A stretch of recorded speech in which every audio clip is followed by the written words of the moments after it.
purpose of today is to talk with Clive Hamilton about the issue of climate change. Very nice to have you here, Clive.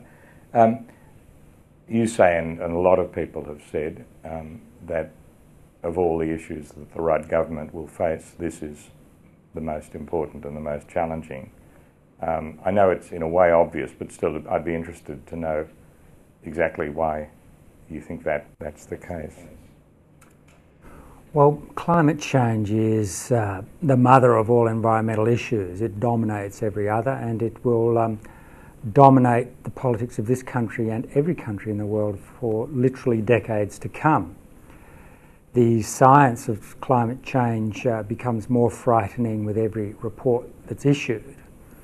And we've become aware in the last year or two that the scientists, the world's leading scientists who've been working on this, have actually been very cautious, too cautious in what they've been saying. As James Hansen said, climate scientists in general would rather be accused of fiddling while Rome burns than of crying wolf. And so the major reports from the IPCC, CSIRO and so on have really understated the extent of the catastrophes that we may well face. The other unique characteristic of climate change is that our actions now can't be solved now. Our actions over the last decades, 100 years, are going to have consequences for another 100 or 200 years. And so it's going to take a very, very long time to fully get on top of the problem.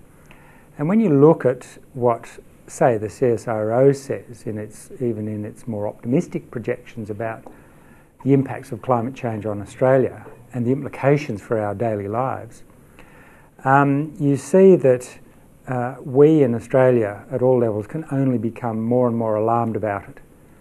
In that context, let's say the Rudd government lasts for 8 to 10 years, which most people think is probably the case, then in 10 years' time, people will be saying in a way that they have about the Howard government, which they'll say with much more intensity about the Rudd government, well, what did they do? What did they do to head off this extraordinary disaster looming for Australia, not to mention the rest of the world? And I think Kevin Rudd understands that in a way that no one in the previous government did. And I think the sharp shift in public and business sentiment over the last 2 years shows that there's now a convergence of desire to do something about it. I don't think it's nearly strong enough, but it's so much further than what it was 2 years ago that at last we can have at least some cause for optimism. Yes. And I want to push on that. I mean, I was involved with and very taken with your book, Scorcher, also with Guy Pearce's book, High and Dry. I think, in a way, I was astonished that they weren't given more coverage in the media, the two books, than they were. But both of you, in a way, both have a complicated case about why the Howard government was unwilling to sign Kyoto and become involved in the international kind of movement towards, this catastrophic situation. And I think both of you would accept that one of the elements in the failure of the government to come to terms with what needed to be done was what Guy discovered was called the greenhouse mafia. You use his phrase. And the obvious question is, are they spent, and will they have any capacity that these energy lobby groups and industries, will they have any capacity to make what a government like the Rudd government, to make them backtrack and not do what they ought to do, in your view? Well, the greenhouse mafia has experienced a very severe shock over the last year or 18 months, and they've been working hard to change their strategy to the whole issue.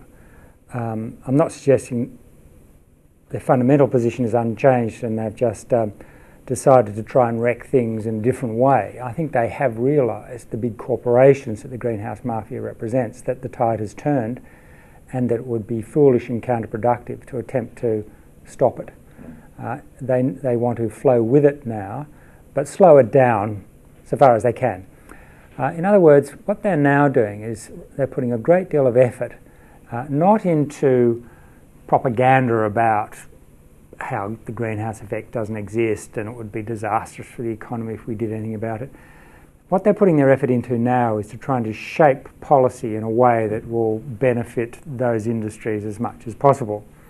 So the main game now, in February 2008, is the anticipated emissions trading system. What's it going to look like? Who's going to get the emission permits? Who's going to be covered by them? Are they going to be given away? Are they going to be auctioned? So those big industries, the aluminium industry, the petroleum industry, the coal industry, they're all now trying to position themselves so that they can get maximum financial advantage out of the system. So the game's changed a lot, and there are many more players now who have a big stake in it. So the greenhouse mafia has had to reorient itself, but also because it was so trenchantly associated with the Howard government, they've lost a lot of influence in Canberra and will be scrabbling to try and keep those ministerial doors open. Yeah. You begin your chapter with something that is both important and slightly alarming in regard to what's going to happen in Australia over the next 10, 20 years. That is this huge kind of greenhouse debt, I think you call it, that the Howard government left the next government.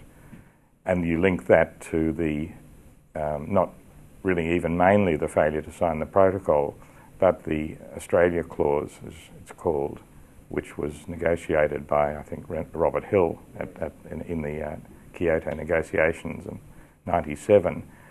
I wonder if you could explain that. I mean, what is the Australia clause, and why has that created this greenhouse debt? Okay, well, this is slightly tricky, so I'll try to explain it as simply as I can. It's usually easier to do it with a diagram, but let me try and put it this way. Australia's greenhouse gas emissions can be divided into two chunks for our purposes. One is all of the fossil emissions, burning coal, petrol, natural gas. There are a couple of others you could add in, waste, for example. And they've been increasing, if you take them all, they make up the bulk of our emissions, and they've been increasing rapidly for a very long time and continued to increase rapidly right through the Howard years. But there's another chunk of Australia's greenhouse gas emissions which are unique to Australia in the industrialised world, and they are emissions from land clearing. If we think back to 1990, which is the base year for the Kyoto Protocol, which was agreed in 1997, Australia insisted on a special clause to be inserted, and it's called the Australia Clause because it applies only to us. And that allows any country, but really only us, to count in 1990 and subsequently emissions from land clearing.